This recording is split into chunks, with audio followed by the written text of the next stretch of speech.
In this video, I'll be sharing with you a requested tutorial on how to cut this monostrap asymmetric gown with gathers. So if this is something you like, kindly hit on the subscribe button. So let's start. So for this pattern, the first thing you need to know is the full length of your dress. So for this particular dress, I'll be taking the full length of my dress to be 50 inches. So now you're going to subtract the upper part from the lower part. Now for the upper part, I'll be needing my shoulder to hip line of this dress, or you can add extra half or 1 inch to your hip line. So let's start by marking out our measurements. I'll mark my shoulder to bust line, shoulder to under bust line, which is 12, shoulder to waistline, which is 17 inches, and from there I'll add extra 7 inches to this pattern. Now I'll go ahead and mark all this back, and I'm going to draw out a straight line on this pattern paper. That is, I'm going to place my ruler and I'll connect all these lines that I have marked out. So after I'm done marking this, I'll go ahead to label as bust, under bust, waist and hip. I'll mark my shoulder divided by 2.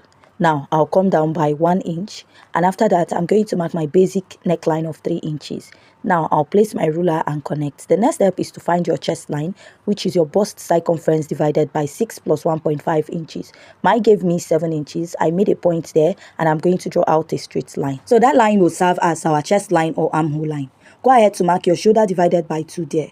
Place your ruler and draw out a straight line. Now you're going to divide your chest line into 2 equal parts. Place your tape and mark. Now come out by ½ inch at that point. On your chest line, mark your bust circumference divided by 4. Now I'm going to connect from that point to the ½ inch I came in at the armhole, and I'll take this all the way to the upper part of my shoulder. After connecting this, what I'll do is just to insert my measurement. I'm going to mark my bust circumference divided by 4, and I'll add 2 inches for my sewing allowance. I'll mark my under bust circumference divided by 4, and I'll also add my sewing allowance of 2 inches. So after I'm done marking this, I'll go ahead to mark my hip circumference divided by 4 and add my sewing allowance. So while trying to connect my pattern, I noticed that I did not add my sewing allowance, which I'll go ahead to do. So I went ahead to reconnect my pattern because the initial one I did was not correct. So I'll connect from my bust circumference divided by 4 plus my sewing allowance to my under bust circumference divided by 4 plus my sewing allowance.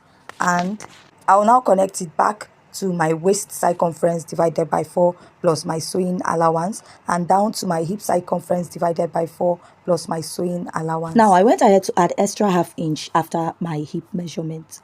Now after this, I'll go ahead to cut this out. After cutting this out, you're going to go ahead to open up your pattern, because we're going to alter it into a monostrap pattern, and you have to cut your pattern also on fold.